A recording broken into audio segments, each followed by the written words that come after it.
ओम शांति। तो आज भट्टी का दिन है 5/30।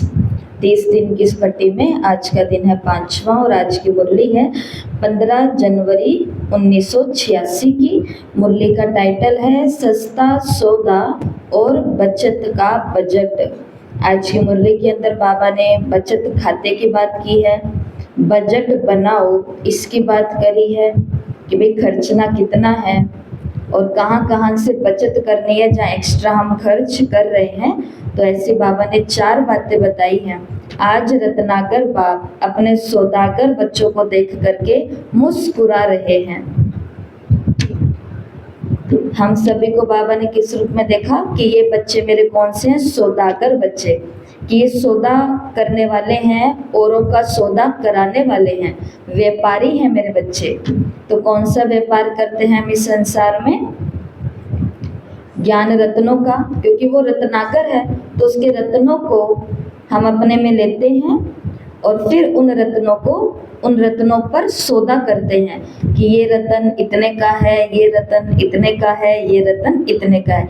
इस रतन को लोगे तो इतने जन्म सुखी होगे, ये रतन धारण करोगे तो इतनी प्राप्ति होगी, ये रतन करोगे तो आज का दिन आपका बहुत अच्छा जाएगा। तो वो है रत्नाकर, जो सागर है रत्नों का, और हम हैं उन रत्नों के सौदागर। हम उनका सौदा कर रहे हैं। बाबा ने कहा मैंने तुमको चुना, अब तुम्हारा काम है औरों को चुनना या औरों को मेरे नजदीक लाना। तो ऐसे रत्नाकर बाप अपने सौदागर बच्चों को देख करके मुस्कुरा रहे हैं। अब बाबा की मुस्कान एक मुस्कान तो नहीं है, मुस्कुरा रहे हैं। क्या देख करके मुस्कुरा रहे हैं? वो मुस्कान कैसे होगी? या तो बाबा ऐसे देख करके मुस्कुरा रहे होंगे कि कितना अच्छा सौदा करते और कराते हैं ये, या इसलिए मुस्कुरा रहे होंगे कि दे क्या रहा हूँ और ये कर क्या रहे हैं, कौन सा सौदा करने के लिए कहा और ये कौन सा सौदा बैठ करके करने लगे। मैं इनसे बेहद का सौदा करने की बातें कर रहा था और ये खुद और औरों को भी हद की बातों में लेकर के अभी तक घूम रहे हैं। समझे आपको? सेवा केंद्रों पर हम किसी को लेकर के आते हैं, मानो हम सौदागर बच्चे, तो उनको हम किस लिए लेकर के आए? बड़े सौदा कराने के लिए कि आप अपना पुराना भगवान को दो, भगवान आपको अपना नया सब कुछ देगा। तो सौदा ऐसे कराना था, लेकिन हम लेकर के आए। हम मतलब मैं मानो किसी को यहाँ लेकर के आई और ला करके उनको अपने कामों में उलझा दिया। जाओ वहाँ पता करके आओ वहाँ क्या चल रहा है, जाओ पता करके आओ वो आज कहाँ पर है, जाओ पता करो उन्होंने आज किससे क्या बात करी। तो हमने उसको कहाँ लगा दिया? हद के कामों में लगा दिया। तो शायद बाबा ये देखकर भी मुस्कुरा रहा होगा। हमें क्या पता, बाबा की मुस्कान कोई एक थोड़ी ना है।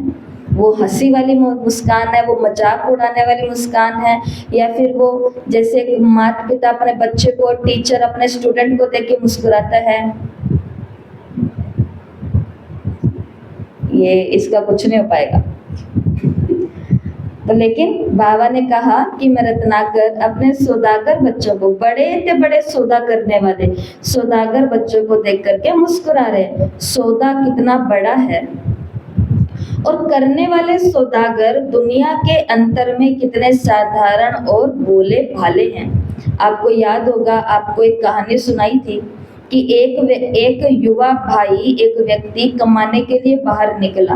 तो वो इंटरव्यू देने के लिए गया। इंटरव्यू के अंदर किसी कंपनी का इंटरव्यू था और वो उसके अंदर बहुत अच्छे से पास हो गया। फिर बाद में इंटरव्यू लेने वाला जो व्यक्ति था या जो मालिक था, उसके पास में वो जब गया और मालिक ने पूछा कि ठीक है ऐसे ऐसे ऐसे करके तुम्हारा सब कुछ हो गया, बहुत बढ़िया, अब तुम्हारी मेल आईडी दे दो, ईमेल आईडी दे दो, तुम्हारी मेल आईडी दे दो। तो वो कहते हैं ये क्या होता है? मुझे तो नहीं पता, ना मेरे पास है, ना मुझे पता है, ना मुझे इसके बारे में कोई जानकारी है। तो वो कहते हैं कि क्या तुम कमाने के लिए आए हो, ये बिजनेस के अंदर अपना नौकरी करने के लिए आए हो और तुम्हारे पास मेल आईडी भी नहीं है? जाओ, तुम्हारी यहाँ कोई जगह नहीं है। ऐसे लोग हमको नहीं चाहिए जिनको इतनी भी दुनिया की समझ नहीं है कि आज के ज़माने में मेल आईडी भी रखनी होती है।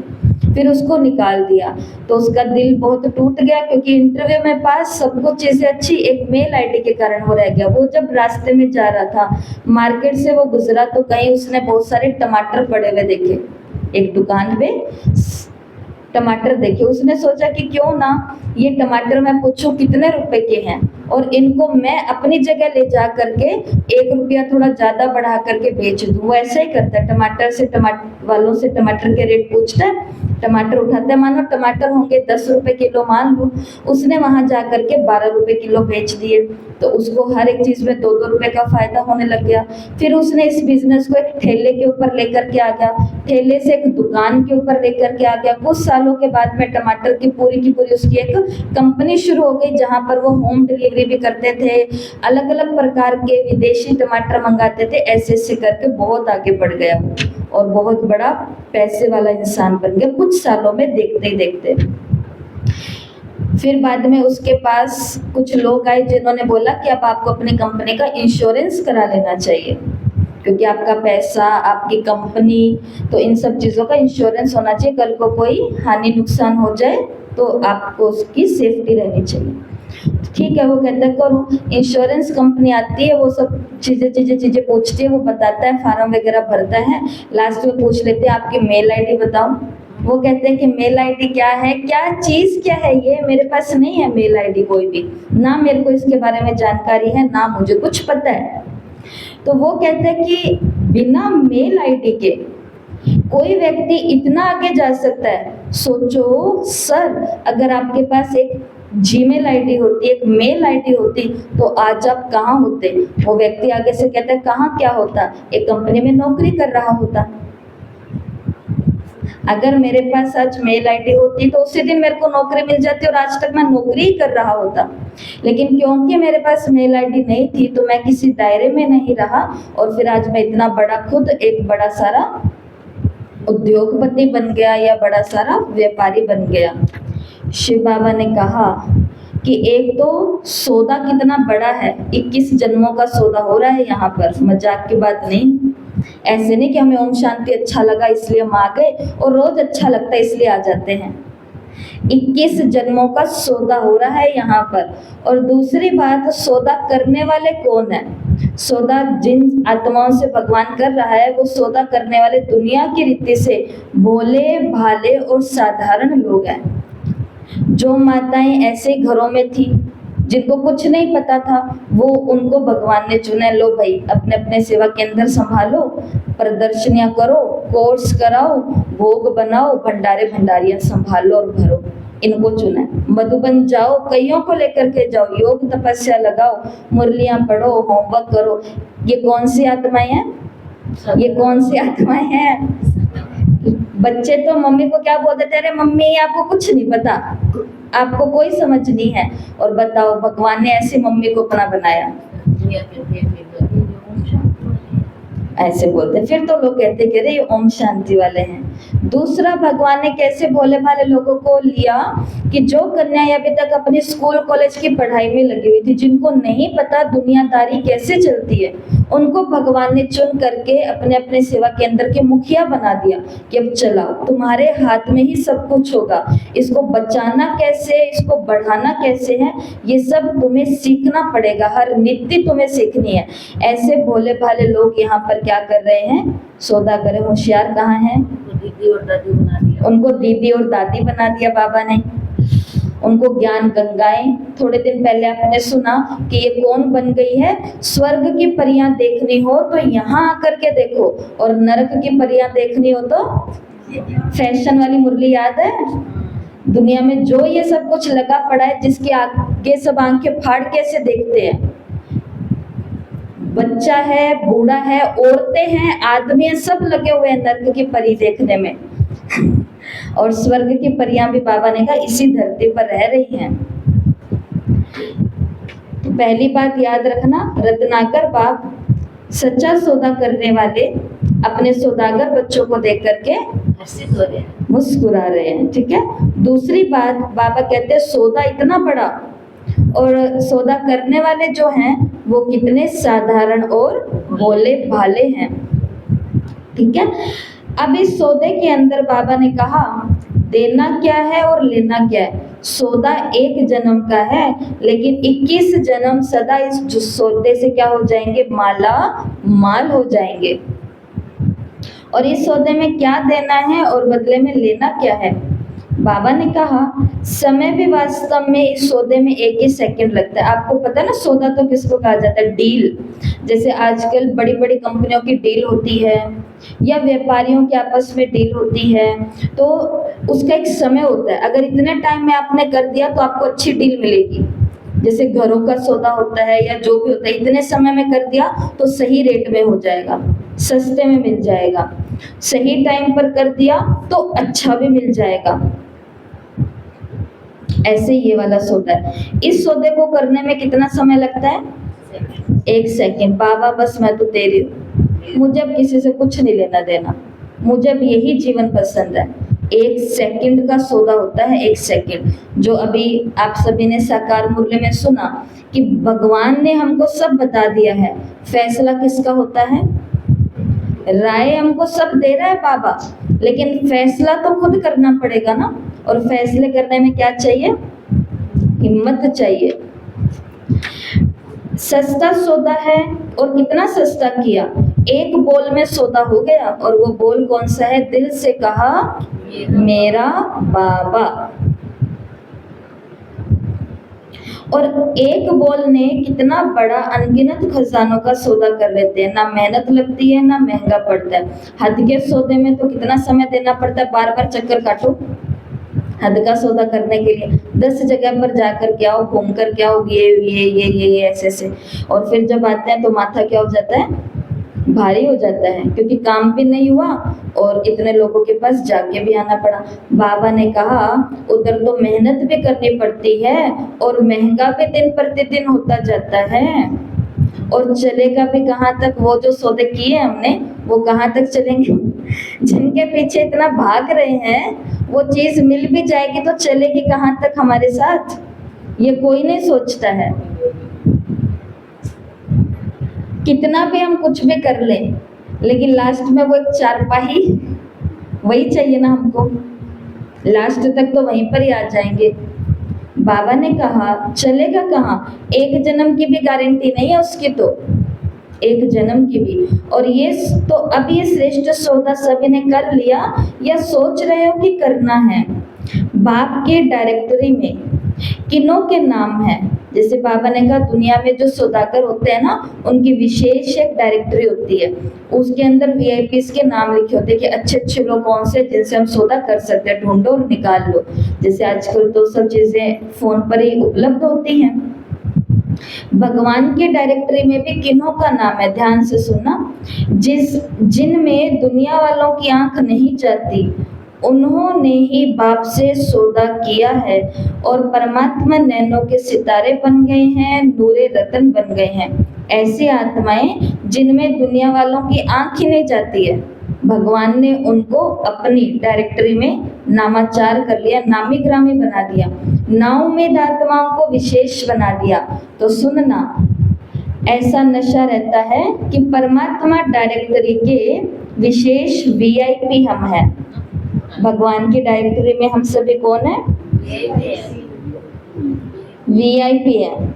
ऐसे तो कभी किसी ने वीआईपी माना? चाहे नहीं माना, देखते रह गए वीआईपी आके बैठे हैं, वीआईपी है भाई, ये तो वीआईपी लोग हैं, वीआईपी है, वीआईपी है। भगवान कह रहे हैं वीआईपी ये हैं जो मेरे से सौदा करते हैं, जिनमें दुनिया की आंख नहीं जाती और जिनकी आंख दुनिया में नहीं जाती, वो विशेष वीआईपी हैं। वेरी इंपॉर्टेंट पर्सन, बहुत खास लोग हैं वो। तो आज आपको एक काम करना है, यहाँ पर लिखा हुआ है परमात्मा डायरेक्टरी का वीआईपी बैच बनाना है। जैसे जो वीआईपी लोग होते हैं उनको गले में कुछ डालने के लिए बैच दे देते हैं, आई कार्ड दे देते हैं, या यहाँ लगाने के लिए वो कार्ड दे देते हैं। तो आज आप सभी को भी एक इतना सा कार्ड बनाना है। कौन सा कार्ड बनाना है? वीआईपी कार्ड या वीआईपी बैच बनाना है। और उसके अंदर क्या लिखना है? Soul name. सोल नेम का मतलब है मेरा नाम, तो मेरा नाम जो आपके शरीर का नाम है तो वो लिख देना।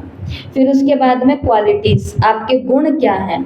मेरे अनुसार नहीं, शिव बाबा के अनुसार मेरे अंदर क्या गुण है। जैसे अभी बाबा ने एक गुण ये बताया साधारण, तो क्या मैं साधारण सोच रखने वाली हूँ या भारी भरकम सोच है मेरी?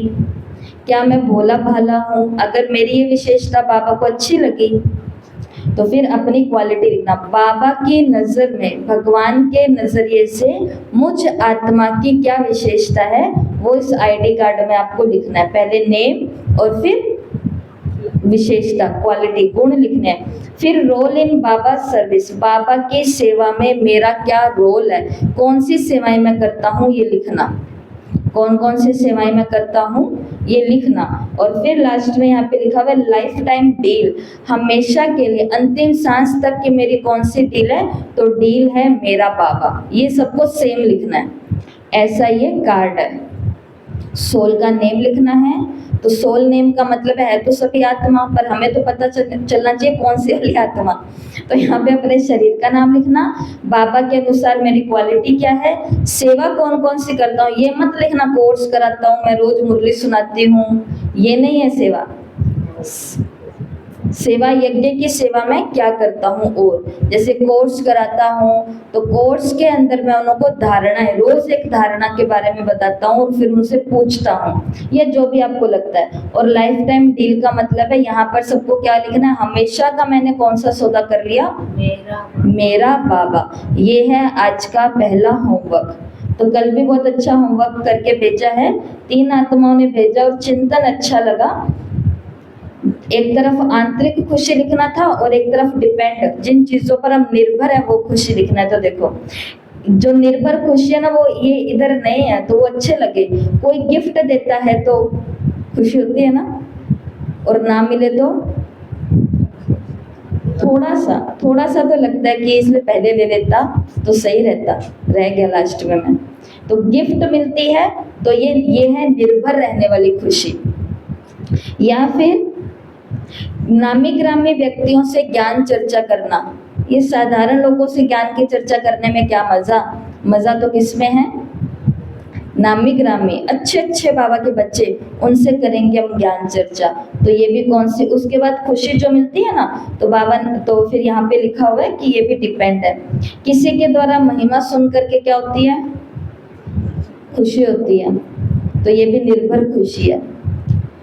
अपने प्रियजनों से मिलकर क्या होती है, खुशी होती है, तो ये भी निर्भर वाली खुशी है।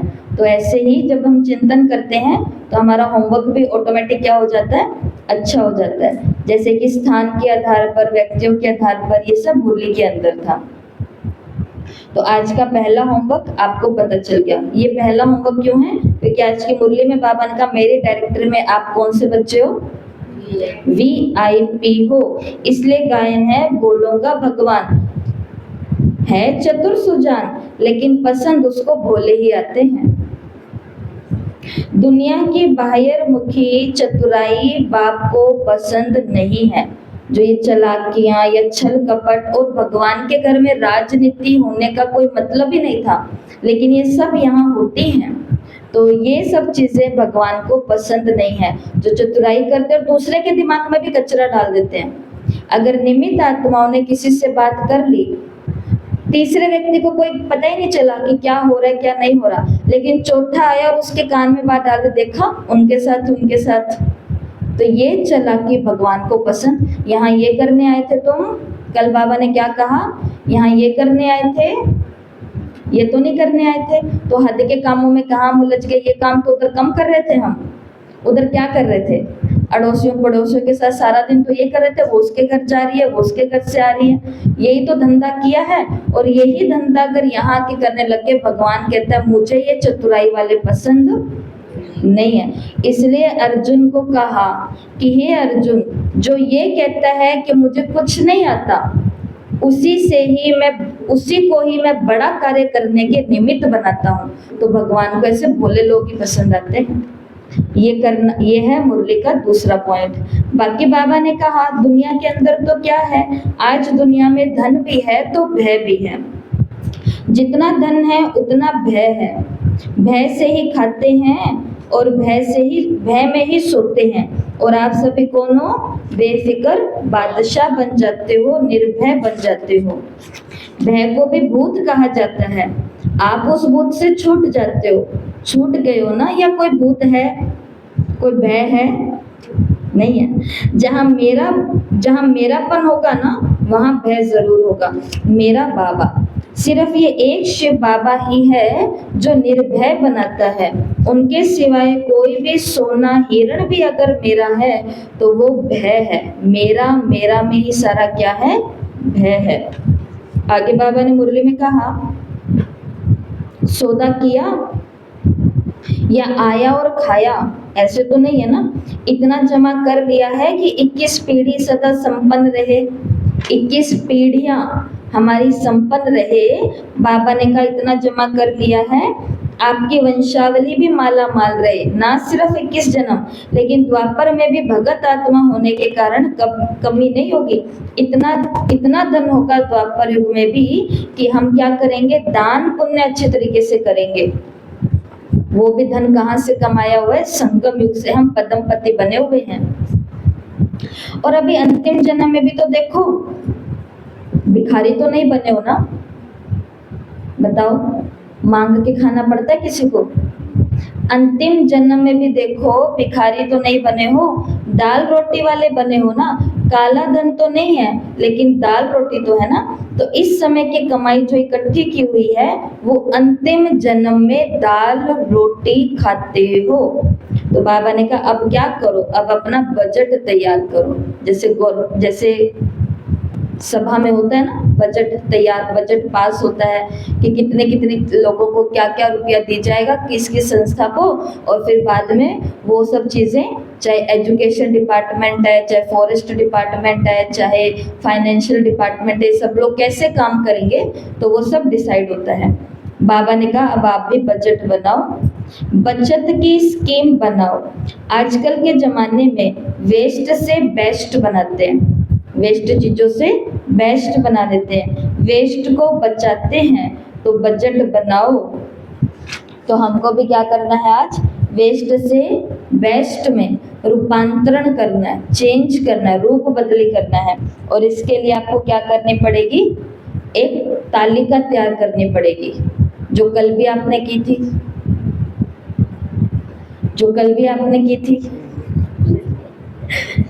जो कल भी की थी। एक तरफ लिखना है वेस्ट, और इस वेस्ट को मुझे क्या बनाना है? बेस्ट बनाना है। जैसे लोग आजकल किचन गार्डनिंग करते हैं, तो उसके अंदर उनको क्या सिखाया जाता है कि किचन से जो आपका वेस्ट निकल रहा है, जो क्या बोलते हैं इसको, छिलके वगैरह और ये सब चीजें निकल रही हैं आपकी, इस चीजों को आप कूड़े के अंदर नहीं फेंको। इसको भी आप घर के अंदर ऐसे ऐसे करके बर्तन बनाओ छत पर, और इसको स्टोर करके रखो। 1 महीने के बाद में आपकी खाद तैयार हो जाएगी। ऐसे सिखाते हैं ना। तो वेस्ट से क्या बनाओ? बेस्ट बनाओ। इसके अंदर आज आपको क्या करना है? तो बीच में लाइन बना करके और एक ये तालिका बनानी है, और इसके अंदर लिखना है 3 ऐसे प्रसंग लिखें जब आपने व्यर्थ विचारों या समय को रूपांतरित कर सेवा या मौन में उसको प्रयोग किया, यूज किया। 3 पॉइंट आज पूरे दिन में 3 ऐसे प्रसंग घटे, 3 ऐसी घटनाएं घटी जहां मैं वेस्ट में थी, लेकिन मैंने उस व्यर्थ को हाथों हाथ परिवर्तन करके या तो कोई सेवा में लगा दिया, या फिर मैंने उसको मौन के अंदर प्रयोग किया। मैं व्यर्थ बोल रही थी, लेकिन मुझे अचानक से याद आया कि मुझे वेस्ट नहीं, मुझे बेस्ट बनाना है। तो मैंने उसी समय अपने आप से संकल्प कर लिया कि अब मेरा आधी घंटा मौन है। तो फिर आप यहाँ पर वो प्रसंग लिखना, 3 ही प्रसंग लिखने हैं जो आज पूरे दिन में घटित हुए। हो सकता है या नहीं हो सकता? तो आप कह रहे हो सकता है, तो देखेंगे फिर आज और कल बताएंगे। आज की मुरली के अंदर बाबा ने कहा बजट बनाओ। बजट 4 चीजों का बनाना है। संकल्प शक्ति, वाणी की शक्ति, कर्म की शक्ति और समय की शक्ति कैसे और कहाँ कार्य में लगानी है, कि मेरे संकल्प, मेरे कर्म, मेरे बोल और मेरा टाइम कहाँ कहाँ लगेगा, ये अपना बजट तैयार करो। बाबा ने कहा इसका प्लान बनाओ, सारे दिन में अपना चार्ट बनाओ। जितना कार्य में इनको लगाएंगे ना, उतना बढ़ेंगे। अब बाबा ने एक बात बताई जो हम लोग करते हैं, वो कौन सी है? कोई फिर क्या करते हैं, ना तो कार्य में लगाते हैं और ना पाप कर्म में गवाते हैं। अच्छा भी नहीं करते, सेवा, पढ़ाई, मौन, योग, तपस्या, दान, पुण्य, इसमें लगाते भी नहीं है ना अपना टाइम, ना अपना बोल, ना अपनी वाणी, ना अपना संकल्प और ना अपना कर्म। अच्छे काम किए भी नहीं और बुरे में गवाया भी नहीं, बुरे भी नहीं किया। तो बाबा ने कहा साधारण दिनचर्या में ना कमाया ना गवाया तो जमा हुआ क्या? रोज दिनचर्या जो सुबह इतने बजे नाश्ता, फिर खाना, फिर सोना, फिर नाश्ता, फिर खाना, फिर खाना, फिर खाना, फिर सोना।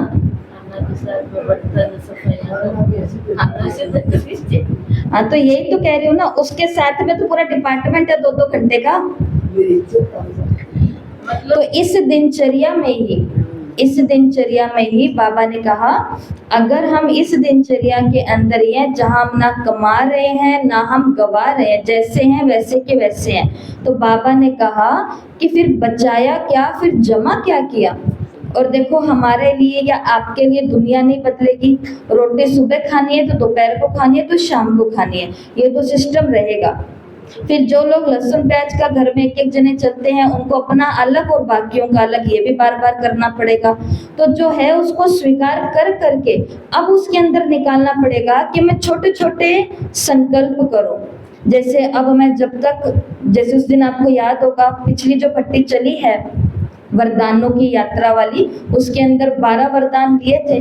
तो उसके अंदर आप लोगों ने खुद ही डिसाइड किया था, मैंने तो नहीं कहा था कि जब मैं बर्तन धोऊंगी तो मैं विजयी भाव के स्वमान में रहूंगी, मैं ये करूंगी तो इसके स्वमान में रहूंगा, मैं ये करूंगा तो मैं इसके स्वमान में रहूंगा। आप लोगों ने डिसाइड किया था ना, यहाँ पे चर्चा भी हुई थी उस बात की। तो उसी प्रकार से बर्तन मांजने हैं तो बर्तन मांजने हैं सबको। सेवा केंद्र पर जो बैठे हैं वो भी बर्तन ही मांज रहे हैं। हम लोग केंद्र के अंदर रह करके आते हैं, हम लोग रहे तो हम वहाँ पर क्या सेवाएं होती है? जब परिवार बड़ा होता है तो वहाँ पर भी बहनें क्या करती है? खाना ही तो पकाती हैं, बर्तन ही तो साफ करती हैं, टोलियां ही तो तैयार करती हैं, वो टोलियों को ही फिर सेट किया जाता है। यही तो सब काम होते हैं जो आपके घरों में रसोई वाले काम होते हैं, यही होते हैं। तो जो नहाना है वो नहाना ही पड़ेगा, जो घर की सफाई करनी है वो सफाई करनी पड़ेगी। सुबह 8 से शाम के 8 बजे तक नौकरी करनी है तो वो नौकरी करनी पड़ेगी। लेकिन इन सभी चीजों के बीच में मेरे संकल्प क्या चल रहे हैं या मेरे बोल कैसे निकल रहे हैं? तू तड़ाक, गाली गलौच, झूठ, छल कपट, चतुराई, ये बोलते बोलते हम भोजन पका रहे हैं, कमाइयां कर रहे हैं, फरेब झूठ करते करते, या साफ सुथरी सच्चाई से भी हम कुछ कर सकते हैं? बाबा उसकी बात कर रहा है। काम तो बाकी जो करने हैं वो तो उनसे नहीं छुट्टी मिलेगी। और जो कोई ये सोचे कि इन सबको छोड़ छाड़ के मैं तो मधुबन चला जाता हूँ, वहां पर आप बैठ करके पूजा होगी किसी की? वहां पर क्या होएगा? वहां पर भी सेवाएं देनी पड़ेगी। भगवान ने किसी को भी वो नहीं बनाया कामचोर या फिर आलसी अकर्मणीय है कि कोई काम नहीं करना तुमको बैठे। ऐसा तो ब्रह्मा ही नहीं थे, ऐसे तो मम्मा ही नहीं थे, तो हम कहाँ से हो जाएंगे? बाबा भी अनाज के पास चले जाते थे जब कुछ नहीं होता था। तो कर्म तो करने, लेकिन दिनचर्या के अंदर कई बच्चों का बाबा ने क्या देखा कि ना ये कमा रहे हैं और ना ये गवा रहे हैं। गवा भी कुछ नहीं रहे हैं, कोई डिसर्विस भी नहीं कर रहे हैं। जैसे यूँ सोचे कि दुनिया में हम तो जंगल काट ही नहीं रहे हैं, फिर पेड़ लगाने की क्या जरूरत? हाँ, हम तो जंगल काट ही नहीं रहे हैं, फिर हम क्यों पेड़ लगाएं? क्यों लगाएं पेड़? क्योंकि सांस तो चाहिए हमको भी, इसलिए लगा रहे हैं, अपने लिए, अपने आगे वाली पीढ़ियों के लिए। तो वैसे ही है, बाबा ने कहा क्यों जमा करना है? तो जमा करना है आगे के लिए। बाकी बाबा ने कहा साधारण दिनचर्या या साधारण प्रवृत्ति, गृहस्थी की दिनचर्या, इसको बजट का खाता जमा होना नहीं कहेंगे। घर का काम करती है माताएं, कल कोई आए बे टाइम पर आए, नियम अनुसार नहीं आए, जो सेवा केंद्रों का नियम है 12 बजे तक ही आओ और शाम को 7:30 बजे तक ही आओ। वो बिना टाइम के आए, भावना के आधार पर आए, लेकिन भावना के आधार पर आए तो सिखाना तो पड़ेगा ना आगे के लिए। तो उन को मैंने ये पूछा कि आप फिर मुरली में क्यों नहीं आते, मुरली तो सुनते हो ना? कहते कि नहीं, मुरली नहीं सुनते। कहते कि नहीं दीदी, पूरा दिन घर के इतने काम होते हैं, मैं मुरली नहीं। तो अब बताओ इसको क्या कहेंगे? बचत का खाता जमा होना नहीं कहेंगे। आगे से उन्होंने क्या बात बोली कि दीदी गुरुद्वारे में जाना, मंदिर में जाकर के काम करना, आश्रमों में जाकर के सेवा करनी, दीदी उससे अच्छा तो यही है ना कि मैं घर वालों को टाइम टाइम पे चाय बना करके दूं, ये भी तो सेवा ही है दीदी। बाबा मैंने कहा नहीं, ये तो सेवा नहीं है। मैंने उनको साफ बोला कि नहीं ये नहीं है, ये सेवा भी आपकी तब सेवा मानी जाएगी जब आपने सुबह का कोटा अपना इधर का जमा कर लिया है। ये तो फिर वही बात होगी, घर का काम आप इधर ना आते तो भी करते, लेकिन सेवा का शब्द तो यहीं से सीखा है ना हमने, यहाँ से सीखा है, वो यहाँ के लिए सीखा है। जो चीज यहाँ से सीखी है वो पहले यहाँ इम्प्लीमेंट करो।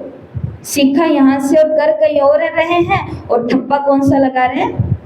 सेवा ही तो है, बार बार उनको चाय बना के देना बिल्कुल सेवा है। माँ बाप की सेवा सेवा ही है, परिवारजनों की सेवा सेवा ही है, लेकिन जो रियल सेवा है वो सेवा में हमें कोई इंटरेस्ट है, या वो सेवा वाला हमने अपना 1 घंटा पूरा कर लिया है, जितने भी घंटे हमने सोचे हैं। बाबा ये कह रहे हैं प्रवृत्ति की दिनचर्या को बजट का खाता जमा होना नहीं बोलेंगे। उधर आप कर रहे हो तो बाबा ने कहा ये कोई बजट नहीं बन रहा है, ये कोई खाता जमा नहीं हो रहा है। बाकी बाबा ने बोला ये साल बजट बना करके काम करो। किन चीजों का बजट बनाना है? संकल्प, वाणी, कर्म और समय। तो ये है आज का अगला होमवर्क, तीसरा होमवर्क। आपको एक शीट तैयार करनी है। शीट कहाँ तैयार करनी है? कॉपी के पन्ने पर ही तैयार करनी है। 4 स्तंभ बनाने हैं, 4 खाने बनाने हैं। एक खाने में ऊपर लिखना है संकल्प, दूसरे में लिखना है वाणी, तीसरे में लिखना है कर्म, चौथे में लिखना है टाइम, समय। अब पूरे दिन के अंदर बस इतना सा चेक करना है कि मैंने अपने संकल्पों में कितनी बचत की। मैं कल 3 घंटा व्यर्थ सोच रही थी, आज मैंने केवल 1 ही घंटा व्यर्थ सोचा, तो 2 घंटे मैंने बचाए संकल्प के, और 2 घंटा मैंने मौन का व्रत लिया, तो 2 घंटे टाइम बच गया। वाणी बची, वहां पर मैं 10 लाइनें बोलती, लेकिन मैंने एक ही शब्द में उनकी शांति, आत्मा को शांत कर दिया और खुद भी शांत हो गई। तो वाणी और कर्म, कर्म के अंदर आपको पता है सेवा की बातें आएंगी। बाबा ने कहा ये होमवर्क आपको क्यों दिया जा रहा है? साकार मुरली में भी आपको सुना आपने कि मम्मा बाबा के गद्दी नशीन बनने के लिए लायक बनो। तो उसके लिए हमने आपको एक शब्द बोला कि गद्दी नशीन बनने के लिए कोई बहुत बड़ा काम नहीं करना, सिर्फ एक शब्द का काम करना। और वो शब्द कौन सा है? जो भी कर रहे हो उसमें क्या हो जाओ, समर्पित हो जाओ। जो भी कर रहे हो समर्पण भाव से करो। अब ये 4 होमवर्क मिल गए हैं, ये ऊपर से नहीं जाना चाहिए, ये अंदर जाना चाहिए और फिर कर्मों में आना चाहिए। क्या हम इस मुरली के होमवर्क के प्रति समर्पित हैं? समर्पित हैं तो मतलब हम लायक बन रहे हैं, क्योंकि ये होमवर्क कहाँ से निकला हुआ है? 4 खातों की बात बाबा ने की है, VIP बैच की बात बाबा ने ही की है, वेस्ट को बेस्ट बनाओ, ये आज बाबा ने कहा। होमवर्क करेंगे तो मुरली याद रहेगी और बुद्धि खुलेगी, फालतू बातों से हटेगी। बाबा ने कहा सभी को कुछ ना कुछ देना है, चाहे मुक्ति दो चाहे जीवन मुक्ति दो। बाबा ने उदाहरण दिया, जैसे वो बजट बनाते हैं गवर्नमेंट वाले कि इतना पानी देंगे, इतने मकान देंगे, इतनी बिजली देंगे। बाबा ने कहा आप सभी को क्या दोगे? हम इतनों को मुक्ति, जीवन मुक्ति देंगे। आप भी अपना बजट बनाओ कि हम भी देंगे। भिखारी बने से दुख शांति से मुक्त करके आधा कल्प तो आराम से रहेंगे, तो स्वयं के प्रति और विश्व के प्रति ईश्वरीय बजट बनाओ। स्वयं के प्रति और विश्व के प्रति ईश्वरीय बजट बनाओ। इस मुरली के इसी पहरे के अंदर बाबा ने एक बात कही है, वो बहुत अच्छी है। मनुष्य आत्माएं तो क्या, प्रकृति को पावन बनाने की भी आप सेवा कर रहे हो। प्रकृति को पावन हम कैसे बनाते हैं? जैसे नुमा श्याम अमृत वेले हम 5 तत्वों को सकाश देते हैं। ये काम तो हमने सीखा हुआ है, ये तो हम कर रहे हैं और ये हमसे हो भी जाता है। लेकिन अब आप सोचना घर जाके, ये होमवर्क में तो नहीं लिखा, लेकिन आप खुद आज घर जाके सोचना कि प्रकृति के ये 5 तत्व हैं, 2 ऊपर है 3 नीचे हैं। आकाश वायु ऊपर है और जल अग्नि और पृथ्वी ये 3 नीचे हैं, तो ये 5 है। इन 5 को मैं दिनचर्या में सकाश कैसे दे सकती हूँ? तो ये भी जमा हो जाएगा हमारे कर्मों में या संकल्पों में। उदाहरण के तौर पर आपके घर में अगर दिया बाती होती है और आप उस दिए के आगे से गुजरते हो, उसको देखते हो, तो उसको देख करके आपको अग्नि तो दिखाई दी ना। उस दिए की लो को देखते हुए आप सोचो विश्व में जितना भी अग्नि तत्व है, अर्थात जितनी भी ज्वालामुखियां और ये जितनी भी आग है अंदर, वो सारी परमात्म पवित्रता से भरपूर हो रही है। पवित्रता पवित्रता। एक माता मेरे को बताती है कि दीदी जब मैं रोज मुरली क्लास में आती हूँ ना, तो एक घर की रोज ही पानी की टंकी भरी हुई होती है और वो ऊपर से नीचे पानी गिर रहा होता है। नीचे तो खैर पशु का वो लगाया हुआ है, लेकिन दीदी जब वो पानी नीचे गिरता है ना, तो उस पानी को देख करके मैं ये सोचती हूँ इस दुनिया में जितना भी पानी है वो सारा पानी लोगों को सुख देने वाला है और पानी को भी सब लोग सुख दे रहे हैं, पानी सबको सुख दे रहा है। ये है सकाश देना कर्मों के अंदर। ऐसे आप सोचना, बाबा ने कहा आप मनुष्य को तो क्या, आप तो प्रकृति की भी सेवा करने वाले हो। तो इन 5 तत्व 2 और 3 तत्वों को हम चलते फिरते भी कैसे इनकी सेवा कर सकते हैं वो आप सोच सकते हो। और लास्ट का होमवर्क है जो मुरली की शुरुआत में बाबा ने कह दिया, एक तरफ है ये ईश्वरीय सौदा, एक तरफ है दुनियावी व्यापार। तो इनकी भी आपको क्या करनी है? तुलना करनी है कि वो वाला सौदा करने में क्या क्या क्या लगाना पड़ता है और ये सौदा करने में क्या, ये मुरली में मिल जाएगा आपको। मुरली जिनको याद है वो ये होमवर्क कर लेंगे। उस सौदे से क्या प्राप्ति होती है, इस सौदे से क्या प्राप्ति होती है। वो सौदा करने में कितना टाइम लगता है, ये सौदा करने में कितना टाइम लगता है, कितना टाइम लगता है? 1 सेकंड। वो सौदा करने के लिए कितनी बातें बोलनी पड़ती है, घुमा घुमा के उसको खुश करने के लिए। और ये सौदा करने के लिए एक ही बोल बोलना पड़ता है, वो बोल कौन सा था? मेरा बाबा। तो ये है आज की इस मुरली से 4 होमवर्क। उसके बाद बाबा कुमार कुमारी और टीचर से मिले हैं, तो पार्टी और इन सभी की मुलाकात आपको खुद पढ़नी होती है। ये है आज की मुरली। इस मुरली पर टेस्ट भेजा जाएगा, सभी को टेस्ट देना है। पूरे दिन में कर्म करते हुए याद रखनी है मुरली की पॉइंट्स को और बचत का खाता बनाना है, बजट तैयार करना है। अच्छा, ओम शांति।